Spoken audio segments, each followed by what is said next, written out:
That sound is the sound of decaf coffee brewing. Because I gotta wait for my clothes to finish. Yeah, man, I'm in a hotel. It's pretty sweet.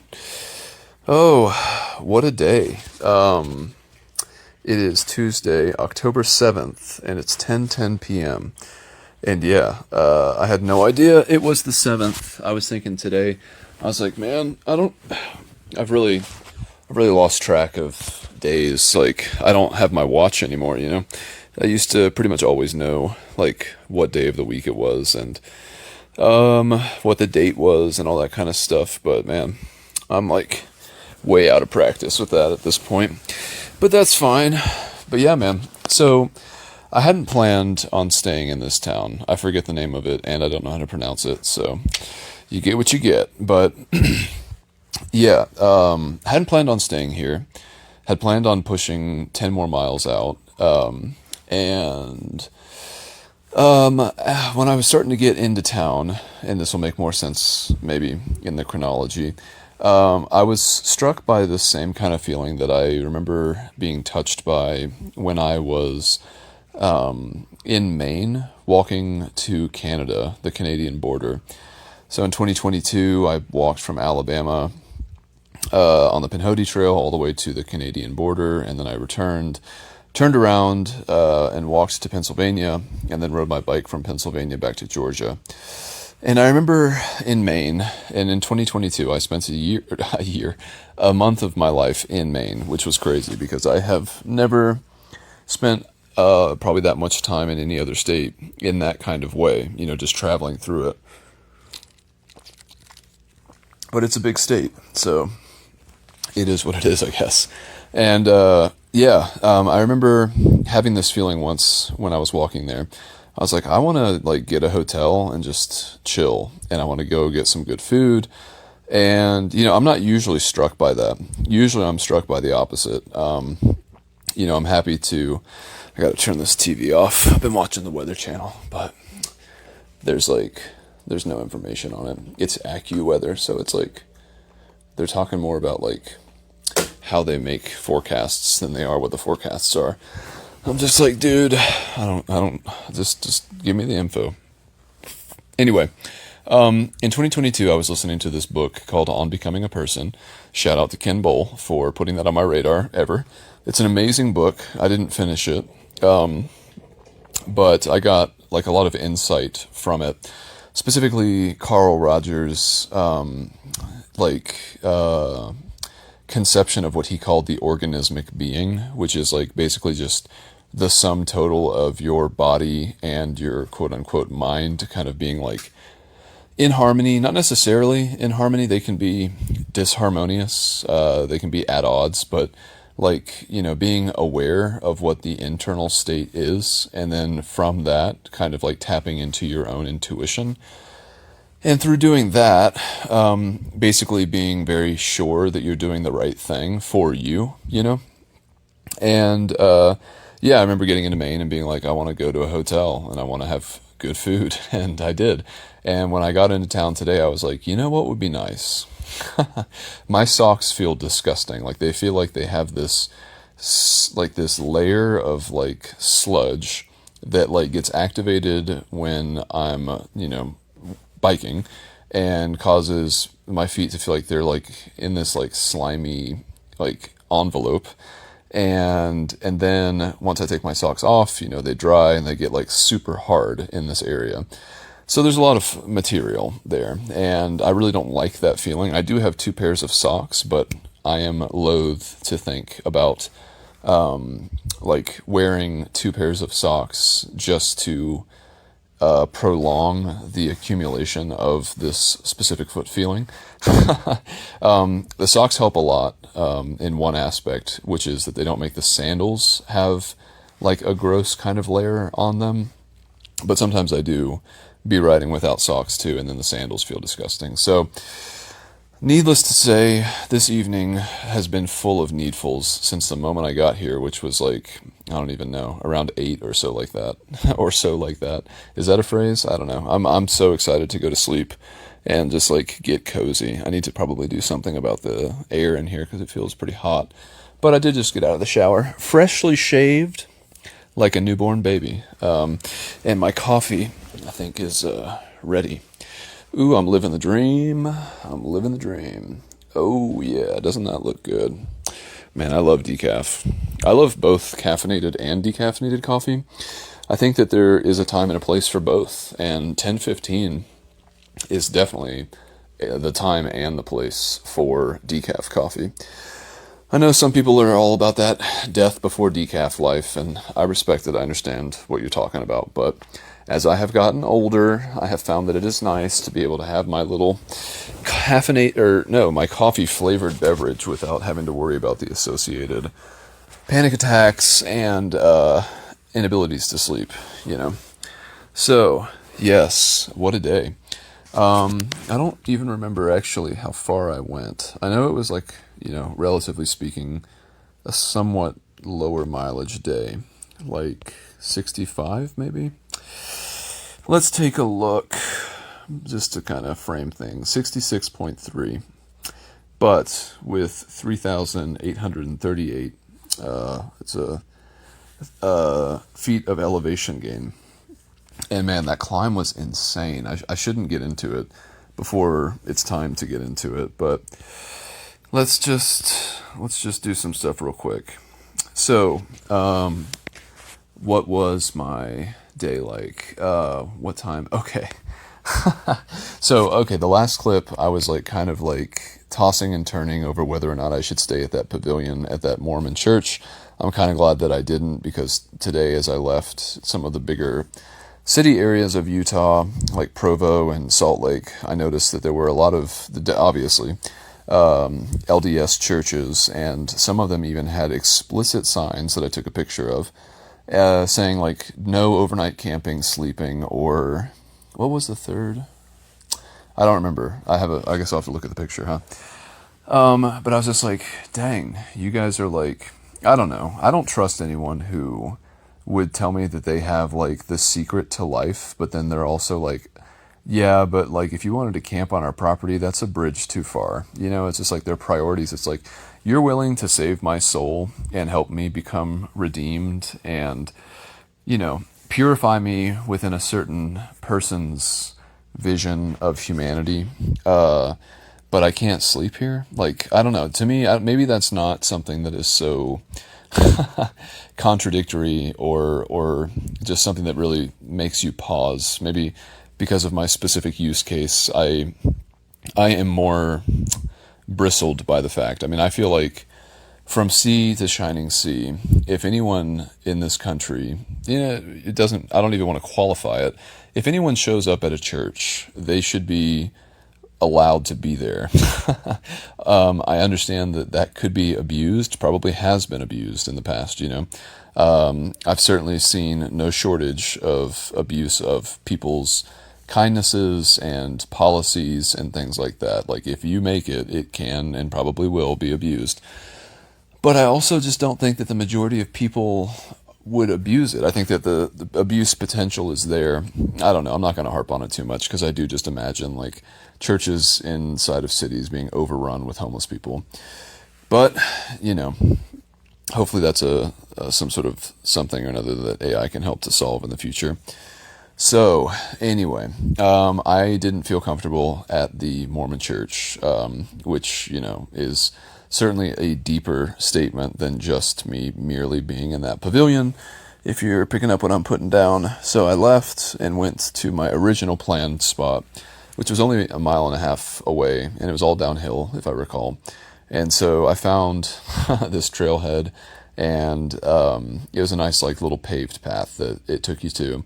And on the paved path, I knew that there was supposed to be a bridge, and I'd had I'd had a pretty good deal of success camping at bridges when I was on the Katy Trail. So I was I can probably find something. When you're making a bridge, you probably have to level out the ground to a certain degree, and there probably has to be a little bit more of a landing and flat area adjacent to the bridge. And sure enough, there was. So I ended up sleeping on this slab that was actually part of the what would you call it? It's not the foundation of the suspension bridge, but it's part of the, Well, it's an anchor, is basically what it was. It was this huge concrete slab with a huge, like, circular thing that could be tightened to put more or less tension onto the bridge. And it was perfect. I had a little bit of a snack. I did end up getting a little hungry, but yeah, I slept pretty well there considering what it was. Gabe, my friend Gabe, called it like a sacrificial altar, which in retrospect, it definitely looked like it, and I'm glad I didn't have that same thought at the time because it was a pretty open and exposed spot. But I am impressed and appreciative of the fact that I have gotten to the point where I really just don't care. Like I'm just like, if something happens, I'll just deal with it. Like I don't care. I don't care to the point where it actually affects my posture while sleeping. Like, I can remember times, maybe when I first started backpacking, like in 2018, where I would be kind of like nervous to turn my back in certain directions. Like I pretty much would just sleep on my back. I kind of rotisserie throughout the course of the night. I'll go to my stomach, I'll go to my sides, both of them, and I'll also sleep on my back, usually is how I start. But I remember being scared to turn my back because I didn't want to be vulnerable, And at this point, I'm just like, dude, I'm so tired and I so don't care. Like, I will just talk to whoever shows up, and if there's an animal encounter, I've got like a plethora of options of how to deal with that. However, animals are certainly like the least of my concern, especially around the areas that I have been. Haven't seen a single animal that was really noteworthy. I have noticed, being here in these more arid climates, it's interesting that the roadkill doesn't usually actually look like it's become putrefied and just kind of melted like it does in the southeast. Out here, everything kind of just gets mummified. It's kind of interesting. Everything just loses all its moisture, and it just looks like, you threw like a pound. Well, a pound wouldn't be very much, but you just like sprinkled it with salt or something.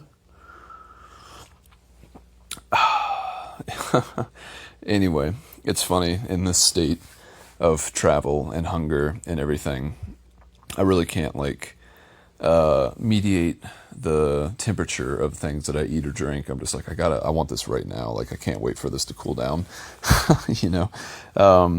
But yeah, so slept very well. It was windy like all night long, and the moon was up.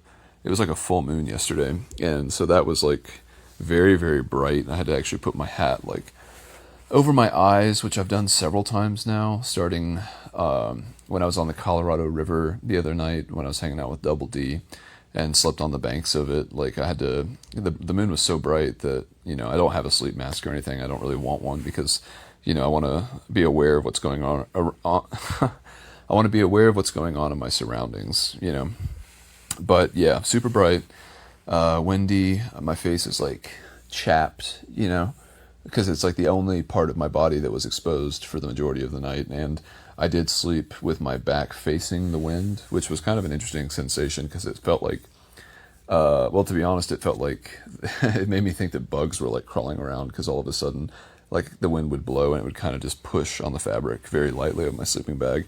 And I was like, this is a weird feeling. You know what I'm saying? And so, anyway, survived the night, and it was a great night. I woke up feeling very good, and I'm excited for tomorrow because I know I'm going to wake up feeling really good as well. Plus, this place has a breakfast, and it's like, this hotel's kind of cool because it has a little bit more flavor. It has an indoor pool, and like they care a little bit more. Like when I came in, oh man, just that organismic thing. I guess I got to go into it a little bit. Like I climbed this crazy mountain today, and the descent was even worse than the climb. And again, I'll get to that. But on the other side of it, I was like, and again, I already kind of alluded to this, but I was like, it would be nice to do laundry. It'd be nice to take a shower. It'd be nice to be somewhere that's warm. I didn't realize how big this city is, because this place, there would have been a lot of options for sure for camping. Probably too many, honestly. But it would have been hard to kind of like evaluate everything easily because it was already dark by the time I got here. So that would have, it kind of works in my favor, especially if I already know where I'm trying to go. But again, I was about 10 miles short of what I was actually aiming for. And that just, I chalk that all up to being rather surprised by this climb. But anyway, yeah, I was like, it'd be nice to have Chinese food. I wanted to get some rice and then just eat my sardines that I have with the rice. And boy, howdy, was that good. Oh my God. Like, just, I think that might be the perfect meal. I think, I've thought about it now, and it's like a life hack. I'm like, if I can go to Chinese restaurants anytime I go into town and get like a big thing of rice, and then just put sardines on top of it, like that's an amazing meal for cycling. Like the carbs from the rice, like rice goes like straight into sugar, and the protein and the micronutrients of the sardines, along with like the high omega-3 levels, and then also the low heavy metals, because sardines are so small, no bioaccumulation. I just had this whole fantasy, and I was like, okay, well, I'm gonna go down to the main street. I saw that there were like several Chinese restaurants. I was like, dang, bingo. I had the right hankering at the right time. And so there was a Chinese restaurant that I had found, and I also noticed that there was a hotel right next to it, a Best Western. And I was like, I'm gonna go in, and I'm gonna leave this all to the universe.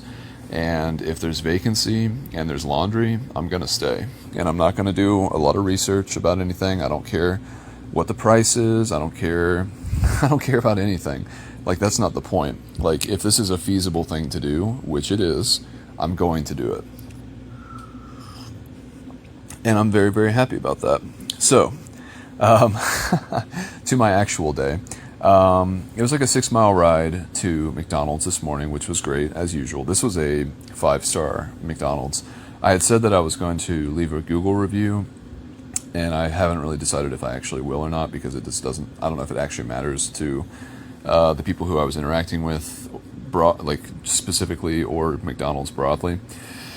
But, yeah, I mean, they had plugs, they had water, they had space for me to organize things. What else? Seems like there was other things. The food was good. The service was nice. It was the best thing you could imagine from a McDonald's, all you could ask for. And I think I was there until about 11:30. So, I was there for a strong, like, what is that? Probably got there at like 7:30. God, was I there for 4 hours?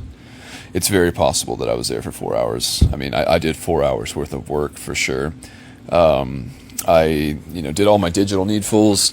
I tended to the food that I ate, got a lot of free food, interacted with some interesting folks who worked there, got to reorganize my bike and pack it up again, and lube my chain. I did everything that I could until there was nothing left to do except head on. And so I did. Where did I go? Man. Well, I think I was pretty much committing at that point, to just do like a big push, because I was like, man, like this, I'm like in a city proper now. Like there's people and cars everywhere. And today was like really trafficy for the majority of it. It was very similar to like Kansas City or Nashville. Did I go through Nashville or Knoxville? I don't even know, dude. But yeah, very similar. But Utah definitely seems to have like a lot more going on in terms of construction. I felt like they were like, it seemed like a modern city town that was built not as long ago as everything else. I don't know how true any of this is, but that reminds me, my caveats. So, Notebook LM, this is part of the prompt for this recording. Please make the resulting podcast less sycophantic. Please evaluate things as if they were, more even-handed or even-keeled. Like, I don't need to hear about how, like, I'm like a hero or a logistical genius. I want to hear a more grounded interpretation of this. So we'll see if that request can be made. I don't even remember what word would work here, but yeah, please do that. Anyway, so I did a 20-mile push and got a little bit north of Provo, and this area is just like so built up. Like from the second I got into Spanish Fork, all the way up until pretty much now, for the most part, with the exception of the climb that I did today, it was just like crazy urban sprawl. Like I didn't actually see Salt Lake City proper, nor did I see the Great Salt Lake, which is interesting. But I was close to the Lake of Utah, and you wouldn't know it really. I was just in like city environments all day, it seemed. But yeah, I did a 20-mile push to some place, and then there was a Maverick gas station there, and I was like, ooh, that would be good. Like they Maverick is like a great. Oh, my phone's probably like getting dead. Yeah, it is. Turn on extreme battery saver to extend battery life. I think we'll be all right. But yeah, the Maverick was amazing. I had a cup of coffee, a cup of green tea. I made some sardine. I ate sardines. I had some awesome burritos with peanut butter and trail mix and honey. And I did have 2 honey buns. Now, I want to say, I do think that honey buns can be part of a balanced diet. The thing that bothered me about having them was that it seemed like they were the mainstay of my diet for a couple of days. And the thing that I was like looking forward to. And that's okay, because again, it's like good calories. They go straight into the furnace and they make the go machine go. But I also want to make sure that I'm having the nutritional insurance of like eating things that are actually going to help rebuild my body at a more meaningful level, not just give me the energy to get from place to place. This is about sustainability, and the systems required to create it. So, yeah. What else? At some point, I talked to my parents, had a couple of other phone conversations, and then pretty much was done with everything that I could do there. Again, it's just like, it is sort of an organismic kind of intuitive thing where I'm just like, well, there's nothing left to do except twiddle my thumbs, so that means it's time to ride. And I think it was a 45-mile push from there. I was like, it was kind of late. It was like close to 3 p.m. And I was like, well, I've done pushes like this before. I'm sure it'll be fine. I was feeling like I'd probably get into town, the one I was aiming for, which was going to be like a baseball field in the next town, Grantsville. And I was just going to figure it out from there. But yeah, I went up to like 7,700 feet as part of like getting over some mountain range. I don't even know what it was. Like, let me actually look at it. It was interesting because I was like, wow, I was really not expecting this much craziness. I guess, what would it have been?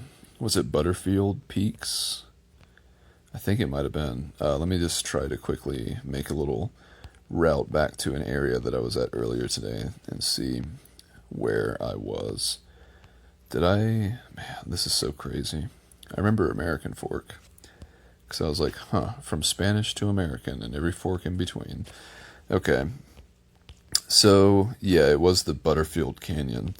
This climb was crazy. Like, I really, really underestimated it. I saw that Google had said that it was like, that it contained an extremely steep hill and climb, and I was like, I don't really know what you're using as your metric, so I'm just going to go into this and just be like, whatever is going to happen is going to be fine. I don't really care. And that was the case. But man, the climb itself was just so steep. And it just reminded me of being back on the East Coast, like in Northeast Georgia. I'm very glad that I have a good amount of experience biking in those areas because, I don't typically ride, I have purposefully set up my bike computer so that like the data points that I look at don't give me anxiety. Like, I don't want to look at my speed all day long because I'm going to be like obsessing over it. I don't want to look at my distance all day long because then I'm like, oh, I need to do more.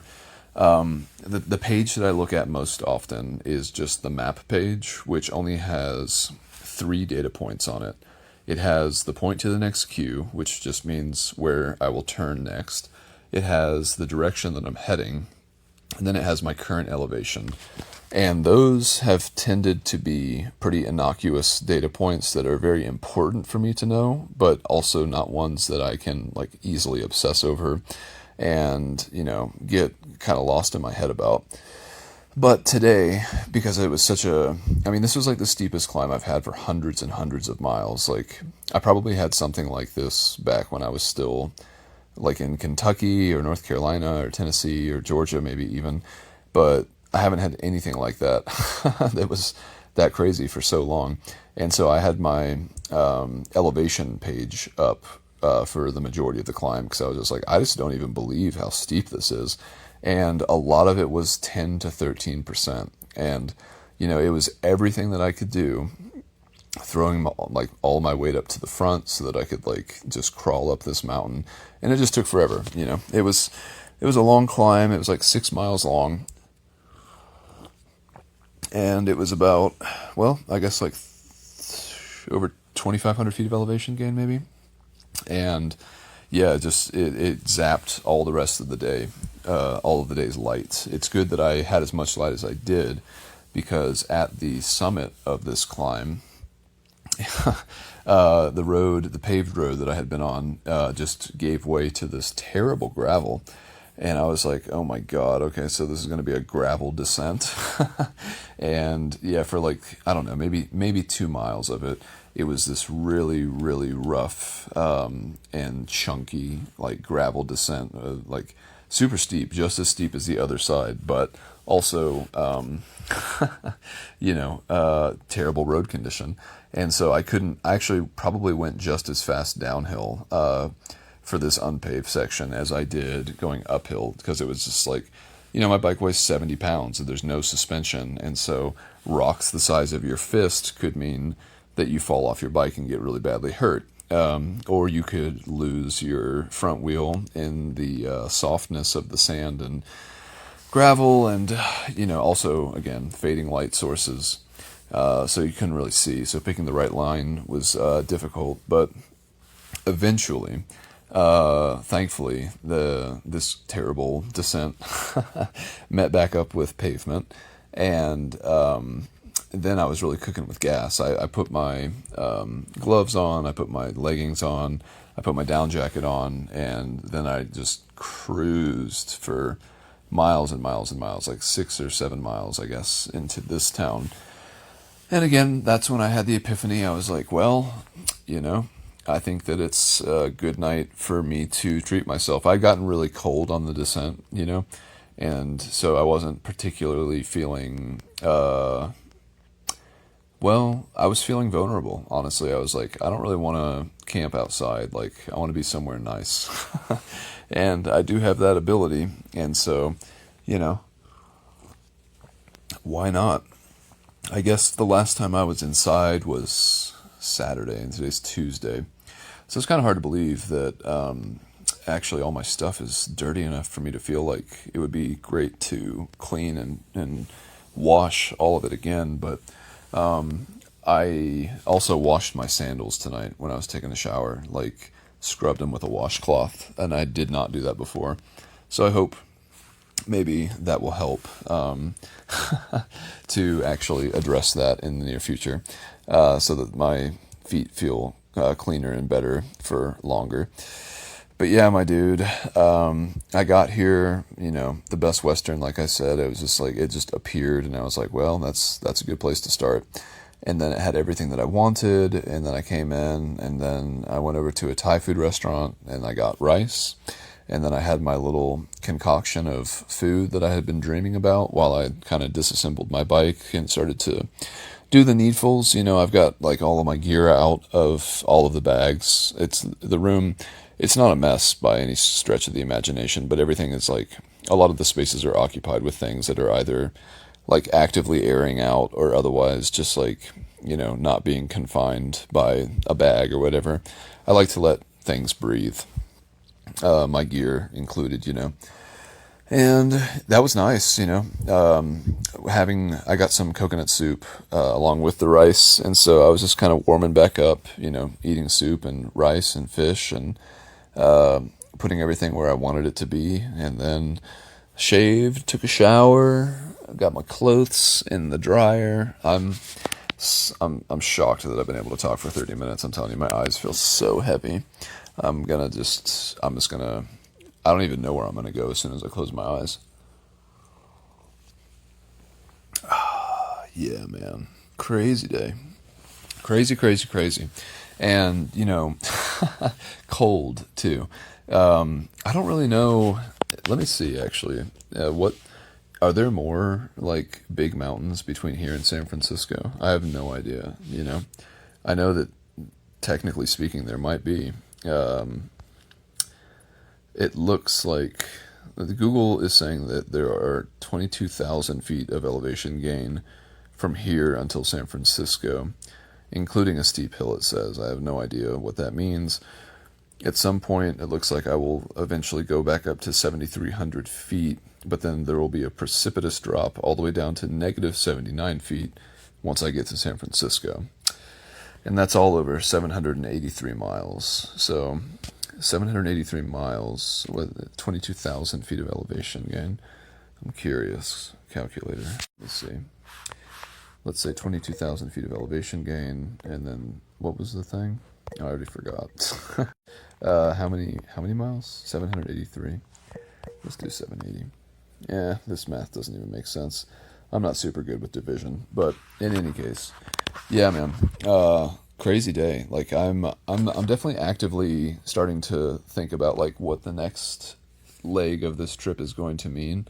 And I really like the idea of like throwing myself headfirst into trying to do something with, like I've mentioned, the frontier AI companies, like just trying to see if I can get a job there. But I'm also a little concerned that maybe like they're already too big, and maybe some of that startup culture that I'm hoping for might not be present or available. It might already be super bureaucratic, and bureaucratic, just as a fun little aside, literally means rule from the desk, the bureau.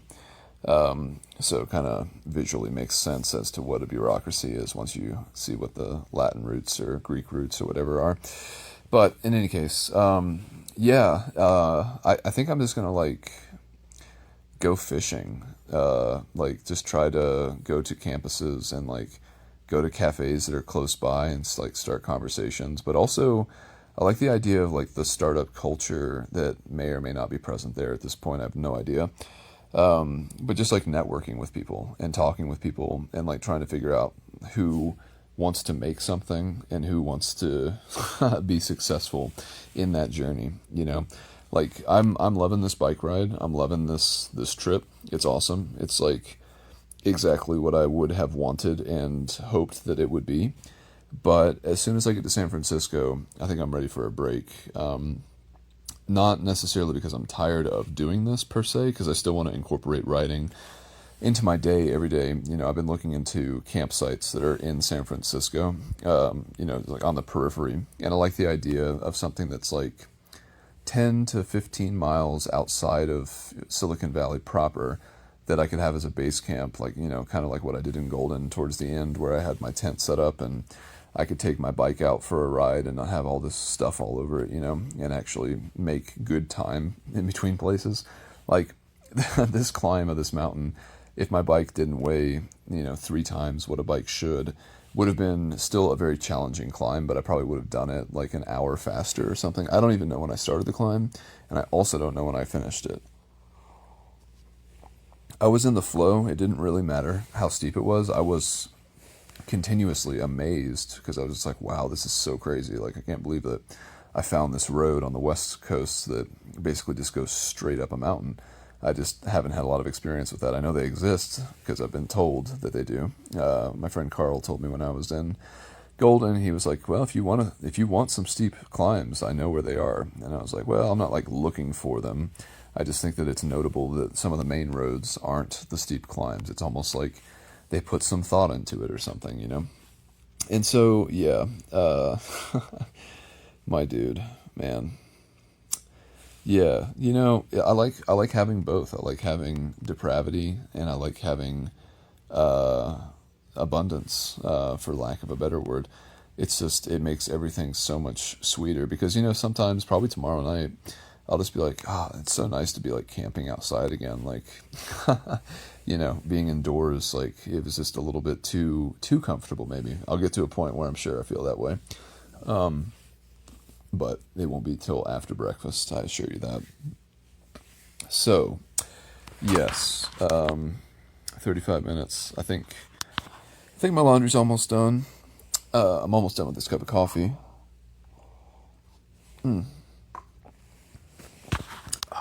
Yeah, that's pretty good. As good as bad coffee can be. I don't really know where or what I'm going to do tomorrow. It looks like I'm getting pretty close to the Nevada border. I doubt I'm a day away, but let's see. West Wendover is the town on the border.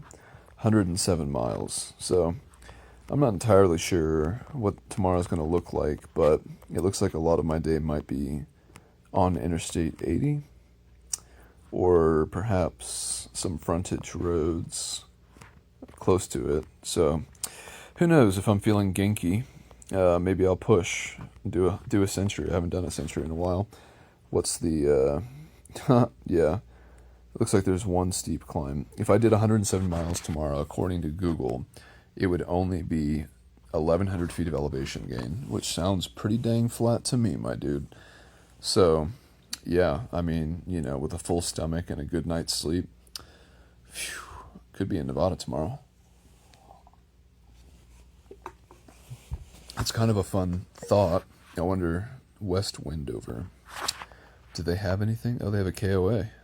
Well, do they have a McDonald's? They've got a Burger King. Where's McDonald's? I've never seen so many McDonald's. They do have a McDonald's.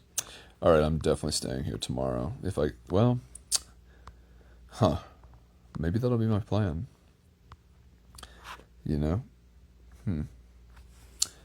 That could be cool. I'd have to leave here a little bit earlier, I think, than I'm generally planning, but KOAs are great. That'd be a fun place to camp.